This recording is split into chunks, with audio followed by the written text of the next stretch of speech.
आइए आज हम देखते हैं। यहाँ पे आपको एक चार्ट दिखा रहे हैं जिसमें लिखा हुआ है गणितीय संख्याओं के कुछ मान्य समुच्चय। इधर प्रतीक लिखे हुए हैं, प्रतीकों का विवरण इधर है और प्रतीकात्मक निरूपण इस तरफ है। ये परीक्षा के दृष्टिकोण से बहुत ही महत्वपूर्ण है। कक्षा 9 में भी जो वास्तविक संख्याएं हैं उन संख्याओं में इसका वर्णन है। कक्षा 10 में जो वास्तविक संख्याएं उसमें भी इसका वर्णन है और कक्षा 11 में भी इसका वर्णन है। कुछ भाग बढ़ाया गया है कक्षा 11 में, उसको भी हम आपको दिखाएंगे कि कक्षा 9 में या कक्षा 10 में आप लोगों ने वास्तविक संख्याओं का समुच्चय तक पढ़ा था, वास्तविक संख्याएं पढ़ा था। और इसमें एक चीज़ और बढ़ जाती है जिसे कहते हैं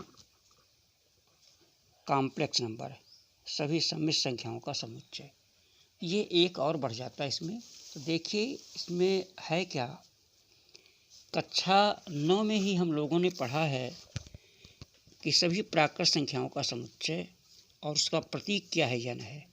ये प्रतीक यन है और उसे कैपिटल लेटर यन में लिखा जाता है। प्रतीकात्मक जो निरूपण है उसके बाद बराबर और मझले ब्रैकेट के अंदर उसके अवयव लिखे जाते हैं, 1 2 3 4 5 6 7 एंड सो ऑन, अनंत तक, इन्फिनिटी तक जाएगा। इसी प्रकार प्राकृत संख्याओं का जो समुच्चय है, ये प्राकृत संख्याएं, इनको प्राकृत संख्याएं कहते हैं।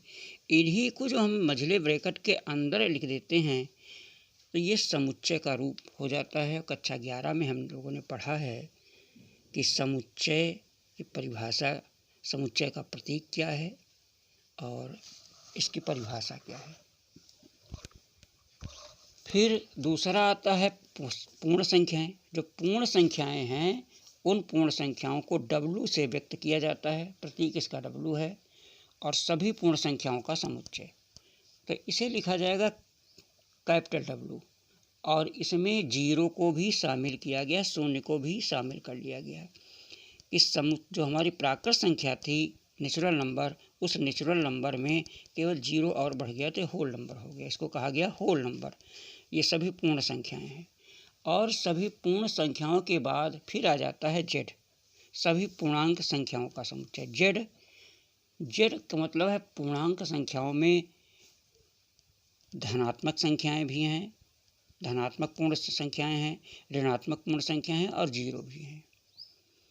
अगर यहाँ पे एक देखने वाली बात है कि W का एक हिस्सा है N, यानी W में N मिलेगा, 0 थोड़ा 0 और बढ़ जाएगा, और Z में जो मिल रहा है वो N भी मिल रहा है और W भी मिल रहा है। 0 देखिए है, 1 है, 2 है, 3 है, प्लस माइनस है। तो जो सभी पूर्णांक हैं Z इन्हें कहा जाता है, सभी पूर्णांक संख्याओं का समुच्चय Z, इसे 0 लिखा जाता है, plus minus 1 plus minus 2 plus minus 3 and so on. कभी कभी शून्य को हम बीच में लिख देते हैं और दाहिनी तरफ धनात्मक संख्याएं 1 2 3 4 एंड सो ऑन इन्फिनिटी तक लिखते हैं, और बाईं तरफ -1 -2 -3 -4 -5 एंड सो ऑन और माइनस इन्फिनिटी तक ले जाते हैं और मझले ब्रैकेट को बंद कर देते हैं। फिर इसके बाद आता है Z की पावर माइनस, Z माइनस। ये माइनस का मतलब ऋणात्मक। पूर्णांक तो है Z, हमारा पूर्णांक तो है, लेकिन कैसा है, वो ऋणात्मक है। सभी ऋणात्मक पूर्णांक संख्याओं का समुच्चय Z के ऊपर हम माइनस लिख देते हैं और इससे हम लिखते हैं केवल -1 -2 -3 and so on minus infinity तक जाते हैं। इसी प्रकार Z से ही निकल कर के आता Z प्लस, सभी धनात्मक पूर्णांक संख्याओं का समुच्चय। तो उसमें Z लिख दिया जाता है, प्लस लिखा जाता है, तो पूर्णांक तो हैं, सारे धनात्मक हैं। Z माइनस में, Z प्लस में, Z माइनस में भी 0 नहीं है, Z प्लस में भी 0 नहीं है।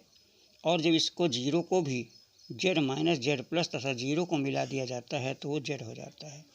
इसके बाद अगला प्रतीक आता है Q। Q का मतलब है परमीय संख्या, सभी परमीय संख्याओं का समुच्चय।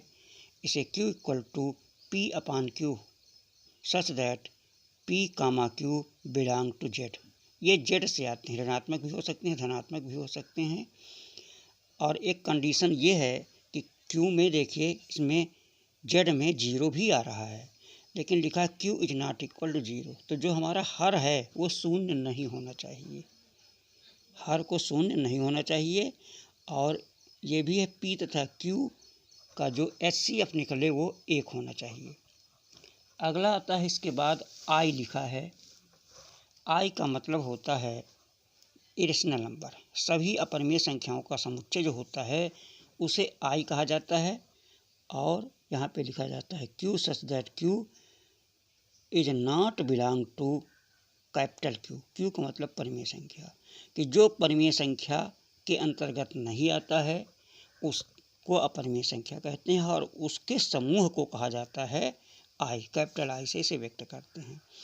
इसके बाद आता है रियल नंबर, सभी वास्तविक संख्याओं का समुच्चय। रियल नंबर में सभी वास्तविक संख्याओं का समुच्चय आ जाता है। तो जितनी भी वास्तविक संख्याएं हैं, कहने का मतलब रियल नंबर में एन भी आ जाएगा, डब्ल्यू भी आ जाएगा, जेड भी आ जाएगा, जेड माइनस भी आ जाएगा, जेड प्लस भी आ जाएगा, क्यू भी आ जाएगा, आई भी आ जाएगा। इन सारे के संग्रह को क्या कहा जाएगा? इसके सारे N, capital N, W, Z, Q, I, ये जो प्रतीक दिए हैं इनके सारे अवयव इसमें समाहित हो जाएं तो रियल नंबर हो जाएंगे। इसके बाद अगला आता है दुनिया का सबसे बड़ा जो समुच्चय है वो है सी। इसे सी, इसका प्रतीक सी है। इसे कॉम्प्लेक्स नंबर कहा जाता है, सभी सम्मिश्र संख्याओं का समुच्चय। तो सी इक्वल टू ये लिखा जाता है x plus i y such that x comma y belong to real number. और आगे लिखा है कि y is not equal to 0। y 0 नहीं होना चाहिए। अगर y 0 हो जाएगा तो वास्तविक हो जाएगा, काल्पनिक नहीं रह पाएगा।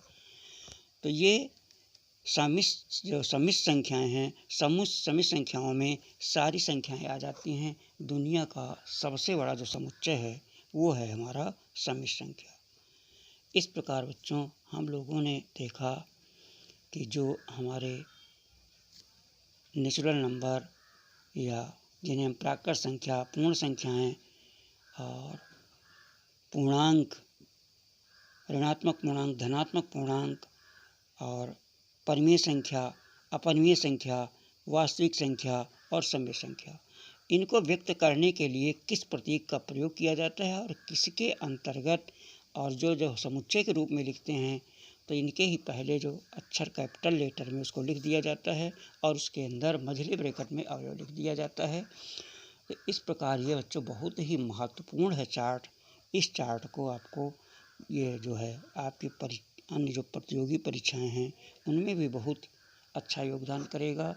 और हाई स्कूल 9th, 9, 10, 11, 12 में तो इसका पूरा अध्ययन आपको मिलेगा ही।